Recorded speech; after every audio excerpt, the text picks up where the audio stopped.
Chief की दावत। आज मिस्टर श्यामनाथ के घर चीफ की दावत। भीष्म साहनी। आज मिस्टर श्यामनाथ के घर चीफ की दावत थी। श्यामनाथ और उनकी धर्मपत्नी को पसीना पोंछने की फुर्सत न थी।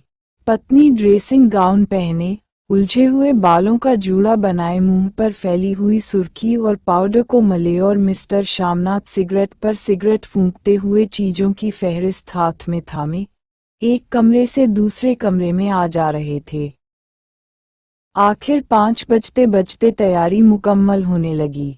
कुर्सियां, मेज, तिपाया, नैपकिन, फूल सब बरामदे में पहुंच गए। ड्रिंक का इंतजाम बैठक में कर दिया गया। अब घर का फालतू सामान अलमारियों के पीछे और पलंगों के नीचे छिपाया जाने लगा। तभी श्यामनाथ के सामने सहसा एक अड़चन खड़ी हो गई। माँ का क्या होगा? इस बात की ओर न उनका और न उनकी कुशल गृहिणी का ध्यान गया था। मिस्टर श्यामनाथ श्रीमती की ओर घूमकर अंग्रेजी में बोले, माँ का क्या होगा? श्रीमती काम करते करते ठहर गईं और थोड़ी देर तक सोचने के बाद बोली, इन्हें पिछवाड़े इनकी सहेली के घर भेज दो, रात भर बेशक वहीं रहें, कल आ जाएं। श्यामनाथ सिगरेट मुंह में रखे, सिकुई आंखों से श्रीमती के चेहरे की ओर देखते हुए पल भर सोचते रहे, फिर सिर हिलाकर बोले, नहीं, मैं नहीं चाहता कि उस बुढ़िया का आना जाना यहाँ फिर से शुरू हो। पहले ही बड़ी मुश्किल से बंद किया था। माँ से कहें कि जल्दी ही खाना खा के शाम को ही अपनी कोठरी में चली जाएं। मेहमान कहीं 8 बजे आएंगे, इससे पहले ही अपने काम से निपट लें। सुझाव ठीक था, दोनों को पसंद आया, मगर फिर सहसा श्रीमती बोल उठी, जो वह सो गईं और नींद में खर्राटे लेने लगीं, तो साथ ही तो बरामदा है जहां लोग खाना खाएंगे, तो इन्हें कह देंगे कि अंदर से दरवाजा बंद कर लें, मैं बाहर से ताला लगा दूंगा, या माँ को कह देता हूँ कि अंदर जाकर सोए नहीं, बैठी रहें, और क्या। और जो सो गई, तो डिनर का क्या मालूम कब तक चले, 11 बजे तक तो तुम ड्रिंक ही करते रहते हो। श्यामनाथ कुछ खींच उठे, हाथ छटकते हुए बोले, अच्छी भली यह भाई के पास जा रही थी, तुमने यूं ही खुद अच्छा बनने के लिए बीच में टांग अड़ा दी। वाह, तुम माँ और बेटे की बातों में मैं क्यों बुरी बनूं, तुम जानो और वह जाने। मिस्टर श्यामनाथ चुप रहे। यह मौका बहस का न था, समस्या का हल ढूंढने का था। उन्होंने घूमकर माँ की कोठरी की ओर देखा। कोठरी का दरवाजा बरामदे में खुलता था। बरामदे की ओर देखते हुए झट से बोले, मैंने सोच लिया है, और उन्हीं कदमों माँ की कोठरी के बाहर जा खड़े हुए। माँ दीवार के साथ एक चौकी पर बैठी, दुपट्टे में मुंह सिर लपेटे, माला जप रही थीं। सुबह से तैयारी होती देखते हुए माँ का भी दिल धड़क रहा था। बेटे के दफ्तर का बड़ा साहब घर पर आ रहा है, सारा काम सुबीते से चल जाए। माँ, आज तुम खाना जल्दी खा लेना, मेहमान लोग 7:30 बजे आ जाएंगे। माँ ने धीरे से मुंह पर से दुपट्टा हटाया और बेटे को देखते हुए कहा, आज मुझे खाना नहीं खाना है, बेटा, तुम जो जानते हो, मांस मछली बने, तो मैं कुछ नहीं खाती, जैसे भी हो, अपने काम से जल्दी निपट लेना। अच्छा, बेटा। और माँ, हम लोग पहले बैठक में बैठेंगे, उतनी देर तुम यहाँ बरामदे में बैठना, फिर जब हम यहाँ आ जाएं, तो तुम गुसलखाने के रास्ते बैठक में चली जाना। माँ अवाक बेटे का चेहरा देखने लगी, फिर धीरे से बोली, अच्छा बेटा। और माँ, आज जल्दी सो नहीं जाना, तुम्हारे खर्राटों की आवाज दूर तक जाती है। माँ लज्जित सी आवाज में बोली, क्या करूं बेटा, मेरे बस की बात नहीं है। जब से बीमारी से उठी हूं, नाक से सांस नहीं ले सकती। मिस्टर श्यामनाथ ने इंतजाम तो कर दिया, फिर भी उनकी उधेड़ बुन खत्म नहीं हुई।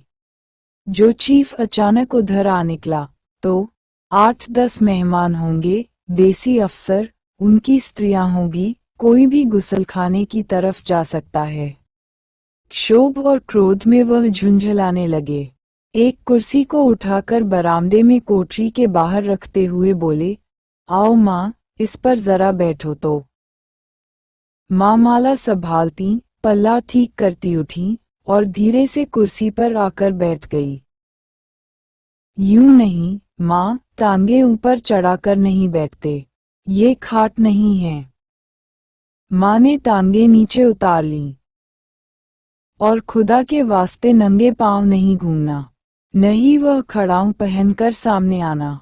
किसी दिन तुम्हारी यह खड़ाऊं उठाकर मैं बाहर फेंक दूंगा। माँ चुप रही। कपड़े कौन से पहनोई, माँ? जो है वही पहनूंगी बेटा, जो कहो पहन लूं। मिस्टर शामनाथ सिगरेट मुंह में रखे, फिर अधखुली आंखों से माँ की ओर देखने लगे और माँ के कपड़ों की सोचने लगे। शामनाथ हर बात में तरतीब चाहते थे। घर का सब संचालन उनके अपने हाथ में था। खूंटियां कमरों में कहाँ लगाई जाएं, बिस्तर कहाँ पर बिछे, किस रंग के पर्दे लगाए जाएं, श्रीमती कौन सी साड़ी पहने, मेज किस साइज की हो। शामनाथ को चिंता थी कि अगर चीफ का साक्षात माँ से हो गया तो कहीं लज्जित नहीं होना पड़े। माँ को सिर से पांव तक देखते हुए बोले, तुम सफेद कमीज और सफेद सलवार पहन लो माँ। पहन के आओ तो जरा देखूं। माँ धीरे से उठी और अपनी कोठरी में कपड़े पहनने चली गईं। यह माँ का झमेला ही रहेगा, उन्होंने फिर अंग्रेजी में अपनी स्त्री से कहा। कोई धर्म की बात हो तो भी कोई कहे, अगर कहीं कोई उल्टी सीधी बात हो गई, चीफ को बुरा लगा तो सारा मजा जाता रहेगा। माँ सफेद कमीज और सफेद सलवार पहनकर बाहर निकली। छोटा सा कद, सफेद कपड़ों में लिपटा, छोटा सा सूखा हुआ शरीर, धुंधली आंखें, केवल सिर के आधे झड़े हुए बाल पल्ले की ओट में छिप पाए थे। पहले से कुछ ही कम कुरूप नजर आ रही थीं। चलो ठीक है, कोई चूड़ियां हों तो वह भी पहन लो, कोई हर्ज नहीं। चूड़ियां कहाँ से लाऊं बेटा? तुम तो जानते हो सब जेवर तुम्हारी पढ़ाई में बिक गए। यह वाक्य शामनाथ को तीर की तरह लगा। तिनक कर बोले यह वाक्य शामनाथ को तीर की तरह लगा। तिनक कर बोले, ये कौन सा राग छेड़ दिया माँ? सीधा कह दो, नहीं है जेवर, बस। इससे पढ़ाई वधाई का क्या ताल्लुक है? जो जेवर बिका तो कुछ बनकर ही आया हूँ, निरा लंडूरा तो नहीं लौटाया। जितना दिया था उससे दुगना ले लेना। मेरी जीभ जल जाए बेटा, तुमसे जेवर लूंगी, मेरे मुंह से यूं ही निकल गया। जो होते तो लाख बार पहनती। 5:30 बज चुके थे। अभी मिस्टर शामनाथ को खुद भी नहा धोकर तैयार होना था। श्रीमती कब की अपने कमरे में जा चुकी थीं। शामनाथ जाते हुए एक बार फिर माँ को हिदायत करते गए, माँ, रोज की तरह गुमसुम बन के नहीं बैठी रहना। अगर साहब इधर आ निकले और कोई बात पूछें तो ठीक तरह से बात का जवाब देना। मैं न पढ़ी न लिखी बेटा, मैं क्या बात करूंगी? तुम कह देना माँ अनपढ़ है, कुछ जानती समझती नहीं। वह नहीं पूछेगा। 7 बजते बजते माँ का दिल धक धक करने लगा।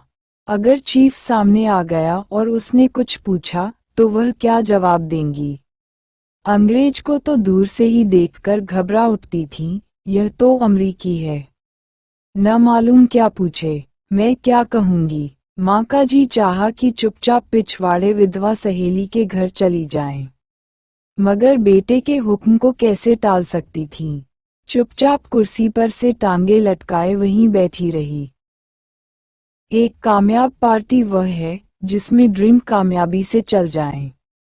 शामनाथ की पार्टी सफलता के शिखर चूमने लगी। वार्तालाप उसी रॉ में बह रहा था जिस रॉ में गिलास भरे जा रहे थे। कहीं कोई रुकावट न थी, कोई अड़चन न थी। साहब को विस्की पसंद आई थी, मीम साहब को पर्दे पसंद आए थे, सोफा कवर का डिज़ाइन पसंद आया था, कमरे की सजावट पसंद आई थी। इससे बढ़कर क्या चाहिए? साहब तो ड्रिंक के दूसरे दौर में ही चुटकुले और क्या चाहिए? साहब तो ड्रिंक के दूसरे दौर में ही चुटकुले और कहानियां कहने लग गए थे। दफ्तर में जितना रोब रखते थे, यहाँ पर उतने ही दोस्त परवर हो रहे थे और उनकी स्त्री, काला गाउन पहने, गले में सफ़ेद मोतियों का हार, सेंट और पाउडर की महक से ओत-प्रोत, कमरे में बैठी सभी देसी स्त्रियों की आराधना का केंद्र बनी हुई थीं। बात बात पर हंसती, बात बात पर सिर हिलाती और शामनाथ की स्त्री से तो ऐसे बातें कर रही थीं, जैसे उनकी पुरानी सहेली हों। और इसी रो में पीते पिलाते 10:30 बज गए। वक्त गुजरते पता ही न चला। आखिर सब लोग अपने अपने गिलासों में से आखिरी घूंट पीकर खाना खाने के लिए उठे और बैठक से बाहर निकले। आगे आगे शामनाथ रास्ता दिखाते हुए, पीछे चीफ और दूसरे मेहमान। बरामदे में पहुंचते ही शामनाथ सहसा ठिठक गए। जो दृश्य उन्होंने देखा, उससे उनकी टांगें लड़खड़ा गई और क्षण भर में सारा नशा हिरन होने लगा। बरामदे में एनकोटरी के बाहर माँ अपनी कुर्सी पर ज्यों की त्यों बैठी थीं, मगर दोनों पांव कुर्सी की सीट पर रखे हुए और सिर दाएं से बाएं और बाएं से दाएं झूल रहा था और मुंह में से लगातार गहरे खर्राटों की आवाजें आ रही थीं। जब सिर कुछ देर के लिए टेढ़ा होकर एक तरफ को थम जाता, तो खर्राटे और भी गहरे हो उठते। और फिर जब झटके से नींद टूटती, तो सिर फिर दाएं से बाएं झूलने लगता। पल्ला सिर पर से खिसक आया था और माँ के झरे हुए बाल, आधे गंजे सिर पर अस्त व्यस्त बिखर रहे थे। देखते ही शामनाथ क्रुद्ध हो उठे। जी चाहा कि माँ को धक्का देकर उठा दें और उन्हें कोठरी में धकेल दें, मगर ऐसा करना संभव न था। चीफ और बाकी मेहमान पास खड़े थे। माँ को देखते ही देसी अफसरों की कुछ स्त्रियां हंस दी कि इतने में चीफ ने धीरे से कहा, पुअर डियर। माँ हड़बड़ा के उठ बैठी। सामने खड़े इतने लोगों को देखकर ऐसी घबराई कि कुछ कहते न बना। झट से पल्ला सिर पर रखती हुई खड़ी हो गईं और जमीन को देखने लगीं। उनके पांव लड़खड़ाने लगे और हाथों की उंगलियां थर थर कांपने लगीं। माँ, तुम जाके सो जाओ, तुम क्यों इतनी देर तक जाग रही थीं? और खिसियाई हुई नजरों से शामनाथ चीफ के मुंह की ओर देखने लगे। चीफ के चेहरे पर मुस्कुराहट थी। वह वहीं खड़े खड़े बोले, नमस्ते। माँ ने झिझकते हुए, अपने में सिमटते हुए दोनों हाथ जोड़े, मगर एक हाथ दुपट्टे के अंदर माला को पकड़े हुए था, दूसरा बाहर, ठीक तरह से नमस्ते भी न कर पाए। शामनाथ इस पर भी खिन्न हो उठे। इतने में चीफ ने अपना दायां हाथ मिलाने के लिए माँ के आगे किया। माँ और भी घबरा उठीं। माँ, हाथ मिलाओ।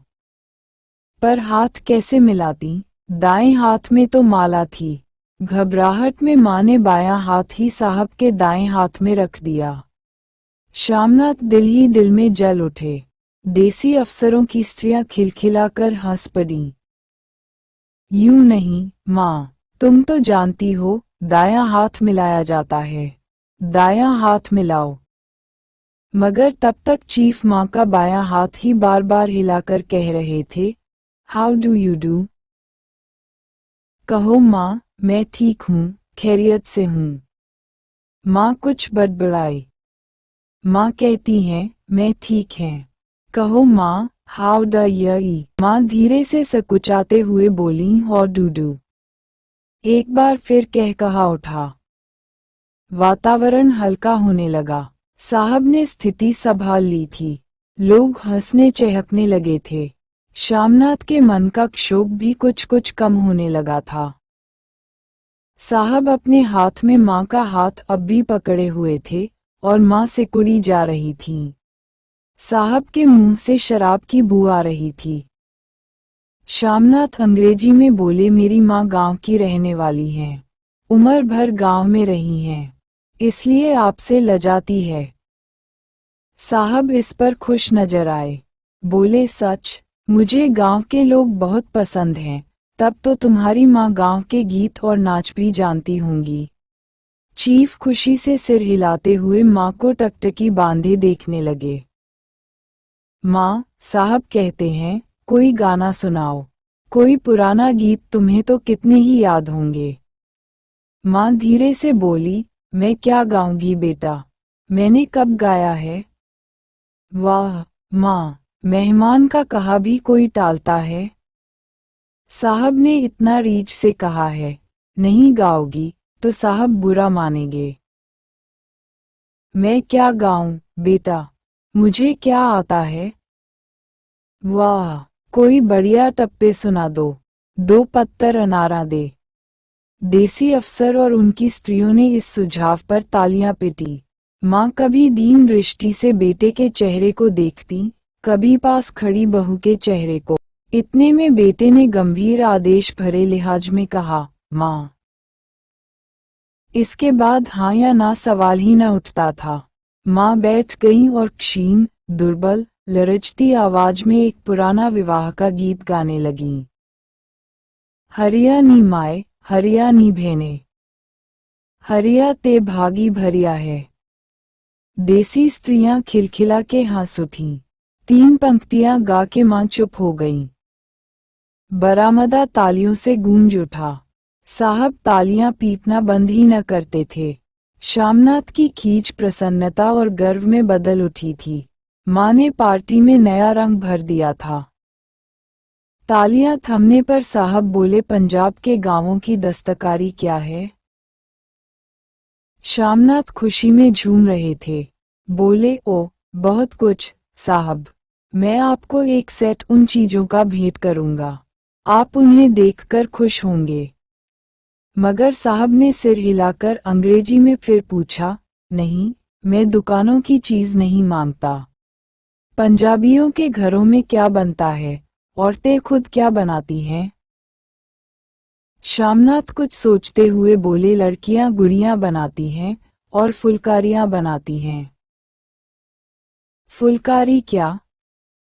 श्यामनाथ फुलकारी का मतलब समझाने की असफल चेष्टा करने के बाद माँ को बोले, क्यों माँ, कोई पुरानी फुलकारी घर में है। माँ चुपचाप अंदर गईं और अपनी पुरानी फुलकारी उठा लाईं। साहब बड़ी रुचि से फुलकारी देखने लगे। पुरानी फुलकारी थी, जगह जगह से उसके तागे टूट रहे थे और कपड़ा फटने लगा था। साहब की रुचि को देखकर श्यामनाथ बोले, ये फटी हुई है साहब, मैं आपको नई बनवा दूंगा। माँ बना देंगी। क्यों माँ, साहब को फुलकारी बहुत पसंद है, इन्हें ऐसी ही एक फुलकारी बना दोगी ना। माँ चुप रहीं, फिर डरते डरते धीरे से बोली, अब मेरी नजर कहाँ है बेटा, बूढ़ी आंखें क्या देखेंगी। मगर माँ का वाक्य बीच में ही तोड़ते हुए श्यामनाथ साहब को बोले, वह जरूर बना देंगी, आप उसे देखकर खुश होंगे। साहब ने सिर हिलाया, धन्यवाद किया और हल्के हल्के झूमते हुए खाने की मेज की ओर बढ़ गए। बाकी मेहमान भी उनके पीछे पीछे हो लिए। जब मेहमान बैठ गए और माँ पर से सबकी आंखें हट गईं, तो माँ धीरे से कुर्सी पर से उठी और सबसे नजरें बचाती हुई अपनी कोठरी में चली गईं। मगर कोठरी में बैठने की देर थी कि आंखों में छल छल आंसू बहने लगे। वह दुपट्टे से बार बार उन्हें पोंछती, पर वह बार बार उमड़ आते, जैसे बरसों का बांध तोड़कर उमड़ आए हों। माँ ने बहुतेरा दिल को समझाया, हाथ जोड़े, भगवान का नाम लिया, बेटे के चिरायु होने की प्रार्थना की, बार बार आंखें बंद की, मगर आंसू बरसात के पानी की तरह जैसे थमने में ही न आते थे। आधी रात का वक्त होगा। मेहमान खाना खाकर एक एक करके जा चुके थे। माँ दीवार से सटकर बैठी आंखें फाड़े दीवार को देखे जा रही थीं। घर के वातावरण में तनाव ढीला पड़ चुका था। मोहल्ले की निस्तब्धता शामनाथ के घर भी छा चुकी थी, केवल रसोई में सहसा माँ की कोठरी का दरवाजा जोर से खटकने लगा। माँ, दरवाजा खोलो। माँ का दिल बैठ गया। हड़बड़ा कर उठ बैठी। क्या मुझसे फिर कोई भूल हो गई? माँ कितनी देर से अपने आप को कोस रही थी कि क्यों उन्हें नींद आ गई, क्यों वह ऊँघने लगी। क्या बेटे ने अभी तक क्षमा नहीं किया? माँ उठी और कांपते हाथों से दरवाजा खोल दिया। दरवाजे खुलते ही शामनाथ झूमते हुए आगे बढ़ आए और माँ को आलिंगन में भर लिया। ओ अम्मी, तुमने तो आज रंग ला दिया। साहब तुमसे इतना खुश हुआ कि क्या कहूँ। ओ अम्मी, अम्मी। माँ की छोटी सी काया सिमट कर बेटे के आलिंगन में छिप गई। माँ की आंखों में फिर आंसू आ गए। उन्हें पूछती हुई धीरे से बोली, बेटा, तुम मुझे हरिद्वार भेज दो। मैं कब से कह रही हूँ। शामनाथ का झूमना सहसा बंद हो गया और उनकी पेशानी पर फिर तनाव के बल पड़ने लगे। उनकी बाहें माँ के शरीर पर से हट आईं। क्या कहा, माँ? ये कौन सा राग तुमने फिर छेड़ दिया? शामनाथ का क्रोध बढ़ने लगा था। बोलते गए, तुम मुझे बदनाम करना चाहती हो, ताकि दुनिया कहे कि बेटा माँ को अपने पास नहीं रख सकता। नहीं बेटा, अब तुम अपनी बहू के साथ जैसा मन चाहे रहो। मैंने अपना खा पहन लिया। अब यहाँ क्या करूँगी? जो थोड़े दिन जिंदगानी के बाकी हैं, भगवान का नाम लूंगी। तुम मुझे हरिद्वार भेज दो। तुम चली जाओगी तो फुलकारी कौन बनाएगा? साहब से तुम्हारे सामने ही फुलकारी देने का इकरार किया है। मेरी आंखें अब नहीं हैं, बेटा, जो फुलकारी बना सकूं। तुम कहीं और से बनवा लो, बनी बनाई ले लो। माँ, तुम मुझे धोखा देके यूं चली जाओगी, मेरा बनता काम बिगाड़ोगी। जानती नहीं, साहब खुश होगा तो मुझे तरक्की मिलेगी। माँ चुप हो गईं, फिर बेटे के मुंह की ओर देखती हुई बोली, क्या तेरी तरक्की होगी? क्या साहब तेरी तरक्की कर देगा? क्या उसने कुछ कहा है? कहा नहीं, मगर देखती नहीं, कितना खुश गया है। कहता था, जब तेरी माँ फुलकारी बनाना शुरू करेगी, तो मैं देखने आऊंगा कि कैसे बनाती हैं। जो साहब खुश हो गया, तो मुझे इससे बड़ी नौकरी भी मिल सकती है, मैं बड़ा अफसर बन सकता हूँ। माँ के चेहरे का रंग बदलने लगा, धीरे धीरे उनका झुर्रियों भरा मुंह खिलने लगा, आंखों में हल्की हल्की चमक आने लगी। तो तेरी तरक्की होगी बेटा। तरक्की यूं ही हो जाएगी। साहब को खुश रखूंगा तो कुछ करेगा, वरना उसकी खिदमत करने वाले और थोड़े हैं। तो मैं बना दूंगी बेटा, जैसे बन पड़ेगा बना दूंगी। और माँ दिल ही दिल में फिर बेटे के उज्जवल भविष्य की कामनाएं करने लगीं और मिस्टर शामनाथ, अब सो जाओ, माँ, कहते हुए तनिक लड़खड़ाते हुए अपने कमरे की ओर घूम गए।